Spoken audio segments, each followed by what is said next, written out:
You are not lazy, you're scared. Scared to admit your dreams might be too much for you. Scared to fail at what you're pretending to want, but don't actually care. Here's a fun fact. There's no such thing as a lazy person. Babies aren't lazy. Animals aren't lazy. Okay, well maybe sloths are lazy. But you are not lazy. Your choices are sometimes lazy, but we can also condition ourselves out of making lazy choices. In this video, I'm going to show you how.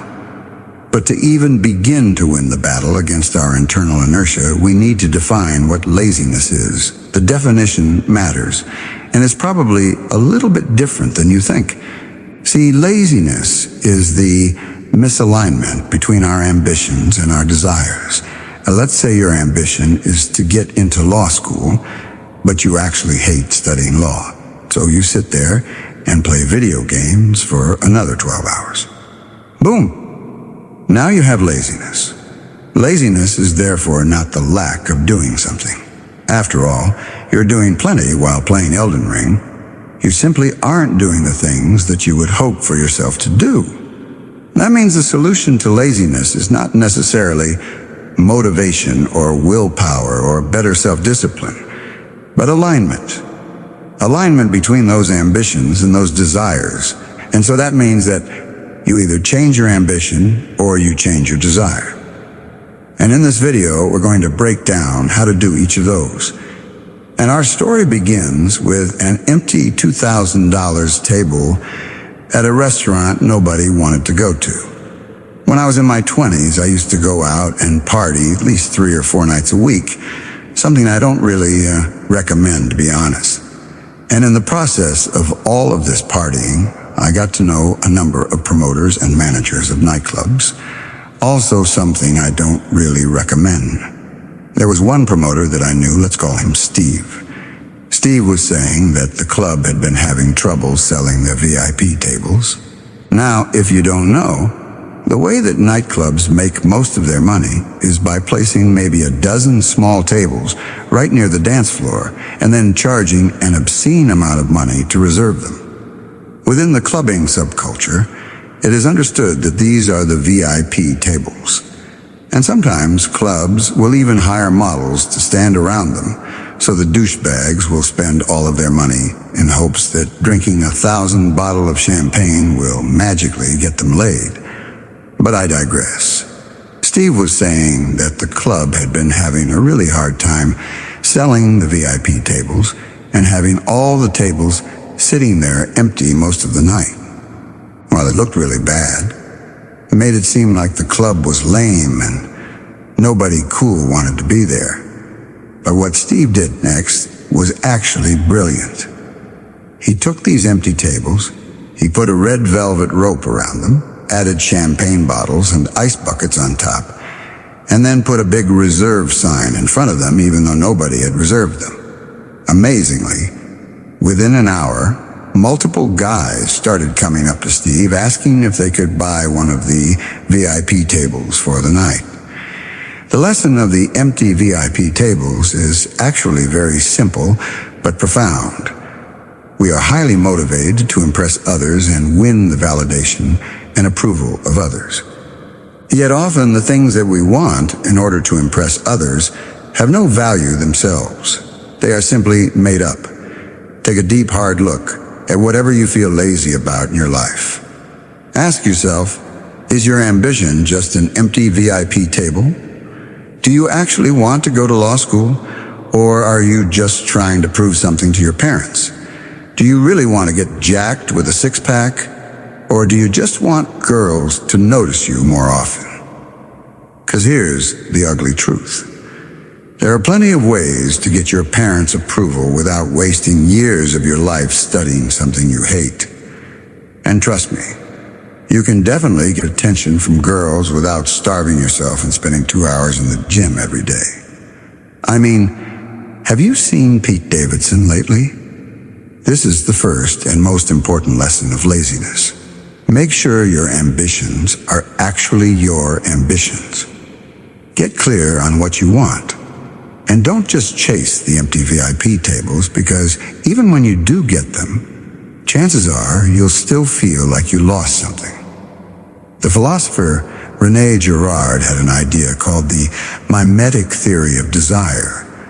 Girard argued that everything we want is ultimately a function of what the people around us want. And psychology shows us this as well. If you take an out-of-shape person and then surround them by a bunch of healthy people, that person will strangely start to become healthier. There's an old saying that you are the average of the 5 people closest to you. And that's simply because we begin to adopt and inherit the desires and ambitions of the people around us. In the case of the VIP table, this can be weaponized against you, making you want to spend a bunch of money for something that you don't care about. But you can also use this aspect of your nature to your advantage. Simply surround yourself with the people that you would like to become, and you will naturally start wanting to become validated by them, by doing the things that those people do. Now, I know what you're saying, right? Like, you're not supposed to care what other people think. You're supposed to follow your truth, man. Look, it's impossible to not seek validation from other people. It's a fundamental part of our nature. You can't ever stop needing validation. Instead, simply look for validation from better people and for better reasons. You can use this desire for social approval to boost you ahead. You just have to set things up so that you get validation for doing things that you actually wanted to do. And what's the best way to do that? Create stakes. Find people with similar goals to you and set up accountability systems with them. When I was writing my second book, I was stuck, horribly behind on my deadline, stressed out of my mind. I'd been writing for months, but felt like I was getting nowhere. Soon I found myself waking up later and later, putting off my writing sessions even longer, spending more time traveling with my wife and playing a bunch of video games. It was becoming a huge problem. I wanted to write my book, but the pressure had become too burdensome, too overwhelming. So instead of attacking the project, I found ways to run away from it. Fortunately, a friend of mine was in a similar position. Nirel was also struggling through his second book, so he and I made a pact together. Every single week, we would get together, write together, and then discuss what we wanted to accomplish in the ensuing week. We set timelines and goals for ourselves, and then held each other accountable to those goals. We had a deal that if either of us ever screwed up, we would have to pay the other one $1,000. Now, when people attack their laziness, they tend to see it in terms of just purely summoning up willpower or motivating themselves in some magical way. But the truth is that most of this comes down to incentives. If you simply make failing to do something far more embarrassing and painful than doing it poorly, then you will naturally get off your ass and go do it. Nir and I built an accountability system for ourselves. Neither of us wanted to be the who skipped out on a writing session. So the fear of judgment and embarrassment from each other kept us showing up every single week.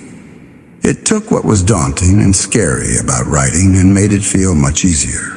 Which brings us to the sponsor of this video, Grammarly. Grammarly takes difficult writing and makes it feel easier. Whether you're submitting a job application, writing a memo to your boss, or publishing your work to the internet, Grammarly is like a patient writing coach and editor, always there to give you suggestions and feedback and fix those annoying typos.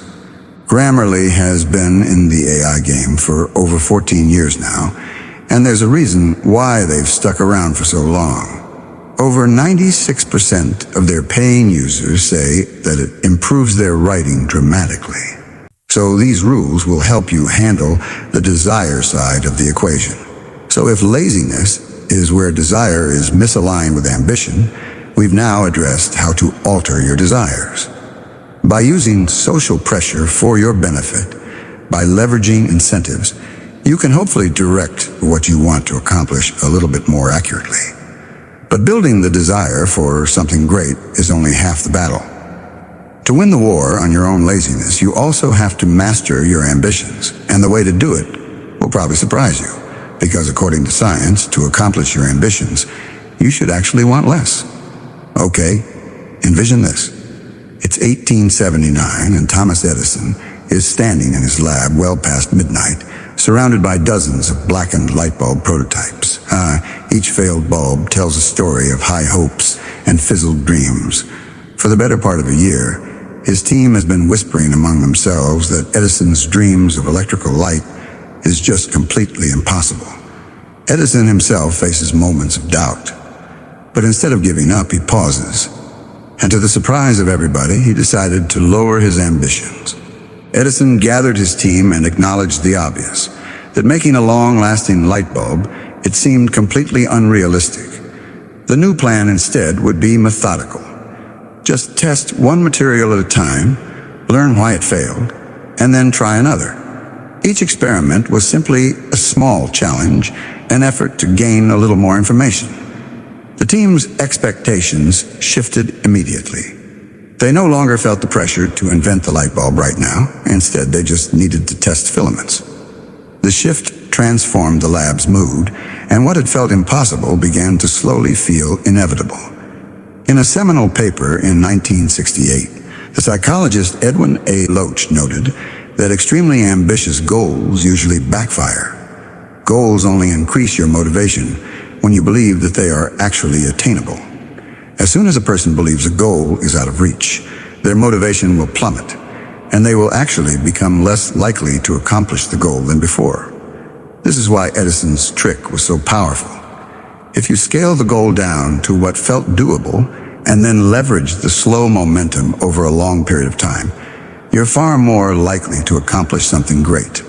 You're not trying to accomplish a big win all at once, but accumulate 1,000 small wins gradually. And it turns out, when you do this, not only do you end up accomplishing much more, but you will be more motivated and satisfied while doing it. But here's the catch. When you lower your expectations and simply try to accumulate small wins, you introduce another problem. You have to stomach lots of failures, lots of repetition, lots of doing the same thing every day and not knowing if it's going anywhere. And this is where finding a sense of mission or purpose comes in. This is where the alignment between desire and ambition matters so much. Because if you want to accomplish a goal for a frivolous reason, to satisfy overbearing parents or impress a cute girl at work, to not be made fun of by your peers, you're going to eventually lack resilience. But if you do have a higher reason to do something, a mission that goes far beyond yourself, some belief or cause that you care about, then you will be far more likely to stomach the inevitable setbacks and disappointments that show up on a regular basis. So yes, we crave validation. Yes, we crave attention. But ultimately, human beings are meaning-seeking creatures. We want to have a sense that our lives mattered, that even after we're dead, the world is a better place for us having been here. If you can fuel your ambitions with a deeper sense of meaning and purpose, then you make it bulletproof. Now, no amount of failure will deter you. No setback will stop you. Laziness will seem unimaginable. In the end, Edison and his team tried thousands of different filaments. Instead of despairing when a filament went out, Edison treated each result as just another piece of data. It told him one more thing that wouldn't work, narrowing down the options for what might work next time. "I have not failed," he said. "I've just found 10,000 ways that don't work." These words could apply to almost any great accomplishment in life. Finally, one evening, after countless trials, a new carbonized thread filament was installed. The team held their breath as Edison turned on the current, and the filament glowed. First for a few seconds, then minutes. 5 minutes passed, then 10. When Edison wanted to change the world, he only created failures. But when he sought out useful failures, he would eventually change the world. Change your starting point. Don't just dream of the glorious point you want to end up in your life. Dream of the series of 1,000 small failures along the way. Find the failures you're okay having, the failures that you actually kind of want to have. Because once you find those, you actually end up unstoppable. All right, that's it for this video, guys. Hopefully, it helped you realize that you're not actually lazy. You're just misaligned with what your ambitions are.